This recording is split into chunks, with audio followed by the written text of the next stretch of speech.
आज का वचन है मत्ती का 16 का 24, 16 अध्याय 24वां वचन है। कोई आवाज़ से पढ़ेंगे। तब यीशु ने अपने चेलों से कहा, यदि कोई मेरे पीछे आना चाहे तो अपने आप का इनकार करे और अपना क्रूस उठाए और मेरे पीछे हो ले। हालेलुया। धन्यवाद राजा इस सुंदर वचन के लिए। महान अनुग्रहकारी पिता, आज ये जो वचन आपने दिया है राजा, हम सभी के जीवन में राजा सोना फल लेके आए। इसमें लिखा है यीशु के पीछे चलने का अर्थ। मत्ती का 16वां अध्याय का 24 वचन है ये। तब यीशु ने अपने चेलों से कहा, किसको कहा? चेलों से कहा। आज हम लोग कौन है? चेले हैं। तो आज यीशु हमें कहता है, पहले 12 चेले थे, 120 लोग थे। उसके बाद में आज हम लोग परमेश्वर को विश्वास करते हैं, तो आज हम लोग उसके चेले हो गए। तब यीशु ने अपने चेलों से कहा, यदि कोई मेरे पीछे आना चाहे तो अपने आप का इनकार करे। अपने आप का इनकार करे, इसका क्या मतलब है? कौन बता सकता है? मतलब जो अपने मतलब सब चीज़ों को छोड़ देना। हाँ। अपने पैसे पानी सब को। हाँ। अपने आप का इनकार करे। इसका अर्थ ये है कि जो हमारी अभिलाषाएं हैं, उन सारी अभिलाषाओं से हमें इनकार करना है और अपना क्रूस उठाए और मेरे पीछे बोले। अब अपना क्रूस उठाना, परमेश्वर ने क्या उठाया था? क्रूस उठाया था। और उस क्रूस पे जब वो बलिदान हुआ तो उसने क्या उठाया था? पाप, श्राप और बीमारियां। तो जैसे परमेश्वर को एक क्रूस दिया गया था और उसने अपने प्राणों को दे के इस संसार के क्या उठा लिए? पाप, श्राप, बीमारियां, है ना। तो आज हम जब परमेश्वर के पीछे चल रहे हैं तो परमेश्वर भी हमें समझा रहा है कि अपना क्रूस उठाए और मेरे पीछे हो ले। क्योंकि उस क्रूस में जो हमारी अभिलाषाएं है, जो हमारा गंदा स्वभाव है, जो हमारे जीवन में कड़वाहट है और जो हमारे जीवन में लालसाएं है, वचन कहता है कि मनुष्य अपनी लालसाओं के द्वारा ही परीक्षाओं में पड़ता है। कोई लालसा कर लेता है, वो काम यदि ना हो तो उसके जीवन में क्या आती है? निराशा। तो परमेश्वर बोलता है कि मेरे पीछे हो ले, क्योंकि जो कोई अपना प्राण बचाना चाहे वह उसे खोएगा। परमेश्वर के पीछे यदि कोई चलता चलता भटक जाए अपनी लालसाओं के कारण, शैतान क्या करता है? विश्वास को चुराता है। और वो विश्वास ऐसे ही नहीं चुराता, वो बहुत सारे कामों को सामने खड़ा करता है। जैसे सबसे पहले आता है घमंड, और ये किसका है? शैतान का। फिर आता है गुस्सा, ये किसका है? शैतान का। तो उसकी जितनी भी बातें हैं वो उस जीवन में डाल देता है। इसके जीवन में जो विश्वासी है वो हर एक बात में अपने आप को कम महसूस करता है और वो ये देखता है कि इसे आगे बढ़ा दिया, मुझे पीछे रखा, हाँ मैं भी तो एक अच्छा विश्वासी हूँ। तो परमेश्वर बोलता है कि अपने आप का इनकार कर। पहले तू क्या कर? इनकार कर। एक को बढ़ाना और दूसरे को घटाना ये परमेश्वर के हाथ में है, किसी मनुष्य के हाथ में नहीं है। वो किसे बढ़ाएगा और किसे पीछे रखेगा ये उसकी इच्छा और उसकी मर्जी के अनुसार होता है। इसमें मनुष्य कुछ भी नहीं कर सकता। अब ये 25 वचन पढ़ेंगे। क्योंकि जो कोई अपना प्राण बचाना चाहे वह उसे खोएगा, और जो कोई मेरे प्राण के लिए अपना प्राण खोएगा वह उसे पाएगा। वो उसे पाएगा। अब कुछ मिल गया तो हम बड़े खुश हो जाते हैं, बहुत खुश हो जाते हैं। और यदि कुछ नहीं मिला तो हम क्या करते हैं, फिर धीरे धीरे विनाश की तरफ हमारे पैर जाना शुरू हो जाते हैं, निराश हो जाते हैं। और जो परमेश्वर ने पहले ही कहा अपने आप का इनकार कर, हम इनकार करने के बजाय अपने आप को स्वीकार करना शुरू कर देते हैं। क्यों? क्योंकि हम उन लोगों को देखते हैं जो सुखी है, वो सुखी है लेकिन उनके पास परमेश्वर नहीं है। ये बात जल्दी लोग आज भूल जाते हैं कि उसके पास परमेश्वर नहीं है, वो मेरे पास है। असंभव को संभव करने वाला है और परमेश्वर ने सभी के लिए एक समय नियुक्त किया हुआ है। इसीलिए वचन बोलता है कि परमेश्वर मैं तेरी बाट जोता रहूँगा। ये बाट जोता क्यों रहूँगा? क्योंकि वो समय तू ही लेके आने वाला है। यदि तू नहीं रहेगा तो समय कौन लेके आएगा? इसीलिए मैं तेरे रास्ता देखता रहूँगा। तो यहाँ पर जो 25 वचन में लिखा है, एक बार फिर से पढ़ेंगे। क्योंकि जो कोई अपना प्राण बचाना चाहे वह उसे खोएगा, और जो कोई मेरे प्राण के लिए अपना प्राण खोएगा वह उसे पाएगा। वो उसे पाएगा। जिसने सुख में और दुख में, है ना, निराशा में भी और आशा में भी परमेश्वर को नहीं छोड़ा, वो अपने प्राण को बचा लेगा। क्योंकि उसने अपने आप को क्या किया? इनकार कर दिया। और ये 26 वचन, यदि मनुष्य सारे जगत को प्राप्त करे और अपने प्राण की हानि उठाए तो उसे क्या लाभ होगा? यह मनुष्य अपने प्राण के बदले क्या देगा? मनुष्य के पास सिर्फ क्या है? प्राण। क्या है? और उसी प्राण का न्याय होता है। शरीर है जो मट्टी का है, परमेश्वर ने मट्टी में बनाया और वचन में उत्पत्ति में कहा कि मट्टी से आया, मट्टी में तू मिल जाएगा। तो संसार में अपनी अभिलाषाओं के साथ में मनुष्य यदि सबको जीत ले और अपने प्राण को वो ना बचा पाए तो वो क्या दे पाएगा? प्राण ही है, नहीं बचा पाया। परमेश्वर की राह पे चलते चलते वो गिर गए, पीछे हो गए, अपने आप को स्वीकार कर लिया, प्रभु को इनकार कर दिया। प्रभु ने कहा खुद का इनकार कर, जो तेरी अभिलाषा है, जो तेरे अंदर जो तेरी आशाएं है, मैं उन्हें पूरे करूँगा, लेकिन तो शांति और धीरज से चलता रहे। लेकिन उन सारी बातों को लेकर वो इतने लोग परेशान हो जाते हैं कि शैतान फिर उनके जीवन में धीरे धीरे प्रवेश करता है और वो प्रवेश करके उनके विश्वास को चुराता है, पूरा विश्वास चुरा लेता है। और इसमें 27 वचन में लिखा है, मनुष्य के पुत्र अपने स्वर्गदूतों के साथ अपने पिता की महिमा में आएगा। हाँ। और उस समय वह हर एक को उसके कामों के अनुसार प्रतिफल देगा। मनुष्य का पुत्र अपने स्वर्गदूतों के साथ आएगा, पिता की महिमा में आएगा, और उस समय वह हर एक को उसके कामों के अनुसार, किसके? सभी के, जैसे भी काम किए है वो उसका फल देता है।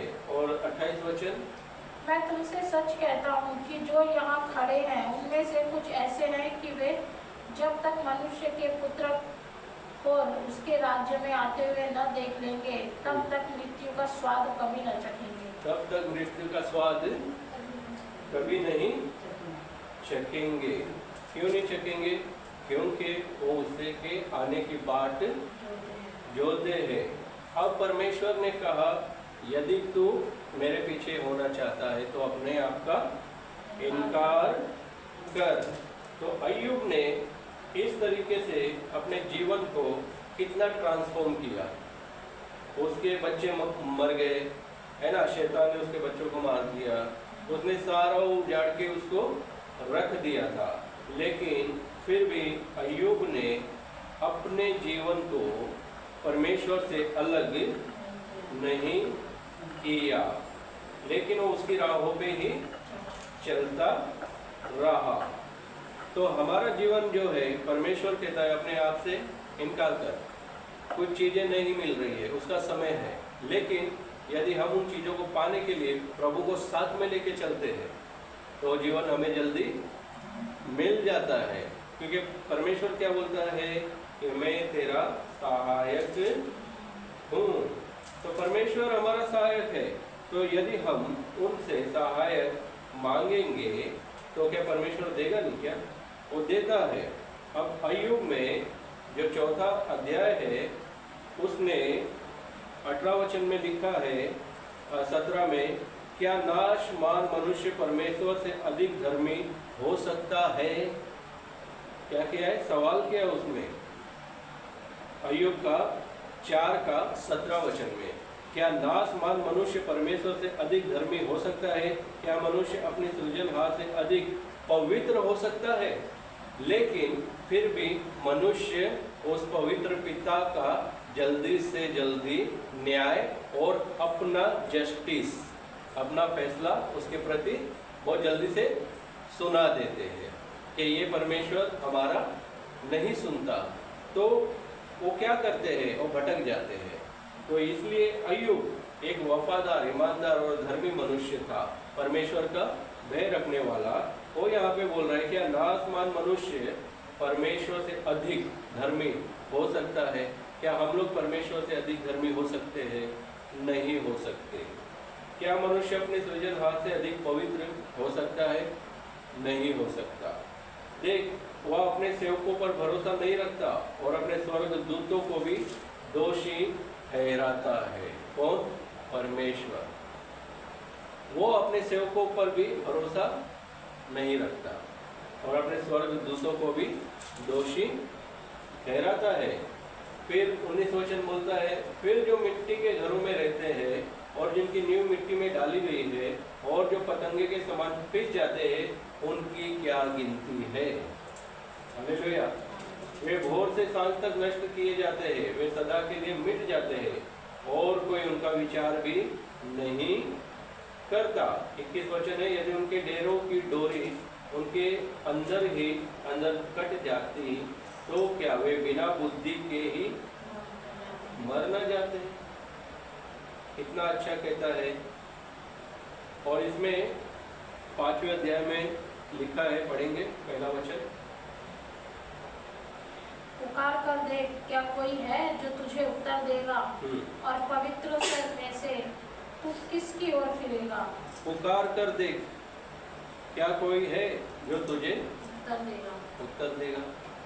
पुकार कर देखा है हमने, किसने उत्तर दिया है? अभी तक हमें किसी का उत्तर नहीं मिला। पुकार कर देख, क्या कोई है जो तुझे उत्तर देगा? और पवित्रों में से तू किसकी ओर फिरेगा? पवित्रों में से तू किसकी ओर फिरेगा? दूसरा वचन है, क्योंकि मूढ़ तो खेद करते करते नष्ट हो जाता है और भोला जलते जलते मर मिटता है। हाँ, तीसरा, मैंने मूढ़ को जड़ पकड़ते देखा है, परंतु अचानक मैंने उसके वास स्थान को धिक्कारा। उसके बच्चे सुरक्षा से दूर हैं। हाँ, और वे फाटक में पिसे जाते हैं। हाँ, और कोई नहीं है जो उन्हें छुड़ाए। और कोई नहीं है जो उन्हें छुड़ाए। इसमें क्या हमने पढ़ा? तीसरे वचन में, मैंने मूढ़ को जड़ पकड़ते देखा है। जो मूढ़ होता है ना, अपनी अकल चलाने वाला, वो बोलता है कि मैंने उसको जड़ पकड़ते देखा जरूर है, परंतु अचानक में मैंने उसके वास स्थान को धिक्कारा। और उसके आगे लिखा है, उसके बच्चे सुरक्षा से दूर है। किससे दूर है? सुरक्षा से। सुरक्षा से दूर है। आज हम किसकी सुरक्षा में हैं? परमेश्वर की। तो हम सुरक्षा के दूर नहीं है और वे फाटक में पिसे जाते हैं।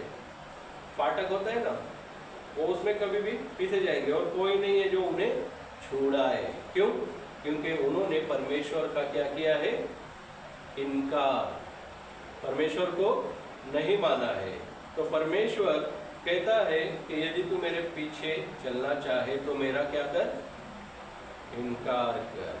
तब तू क्रूस उठा और मेरे पीछे हो ले। और ये 5वां वचन पढ़ेंगे एक बार। उसकी खेत की उपज भूखे लोग खा लेते हैं, वरन कटीली बाढ़ में से भी निकाल लेते हैं।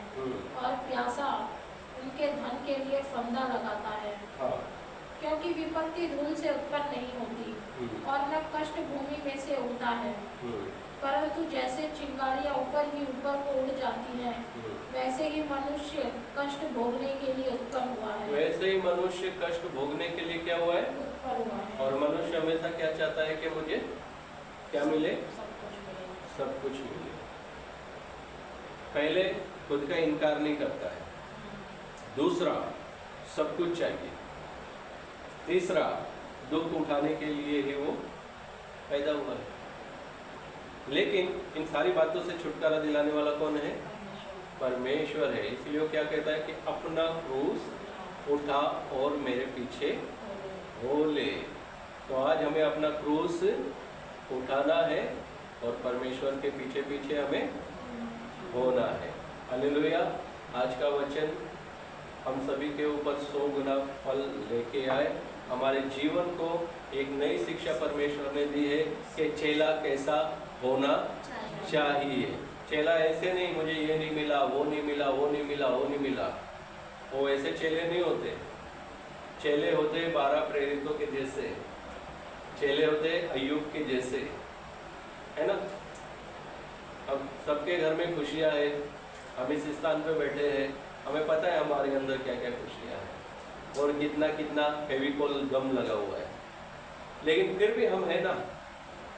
तो ये परमेश्वर ऐसे लोगों से क्या करता है? प्रेम करता है।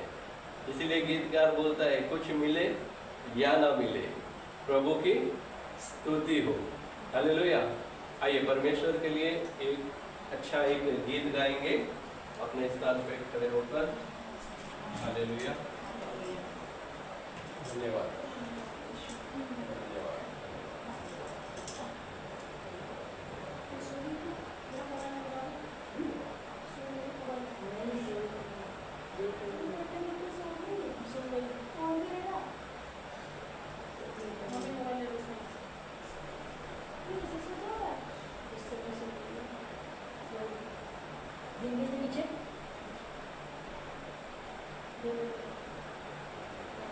आइए मिलके सभी लोग गीत गाएंगे, सभी आ गाएंगे, सभी।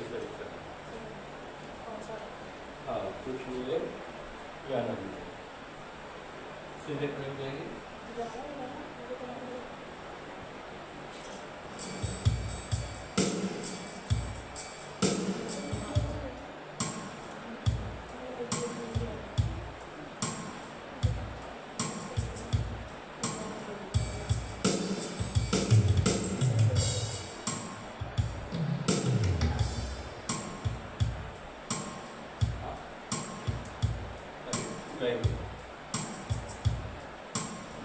कुछ मिले या ना मिले, प्रभु की स्तुति हो। कुछ मिले या ना मिले, प्रभु की स्तुति हो। वो बढ़े और मैं घटूं, प्रभु की स्तुति हो। वो बढ़े और मैं घटूं, प्रभु की स्तुति हो।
हमारे जीवन से महान परमेश्वर पिता की स्तुति होती रहे, क्योंकि उसे बढ़ना है और हमें घटना है।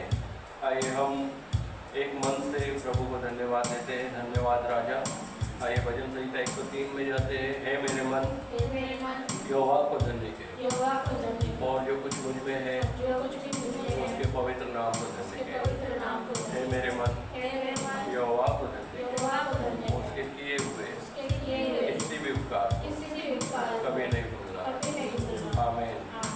प्रभु यीशु मसीह का अनुग्रह और परमेश्वर का प्रेम, पवित्र आत्मा की सहभागिता हम सभी के साथ होती रहे। सारे लोग कहें आमीन आमीन आमीन आमीन आमीन। आप सभी को जय मसीह की। प्रभु आपके जीवन में बहुत ऐसी आशीष करे यीशु के नाम में। आमीन। हालेलुया।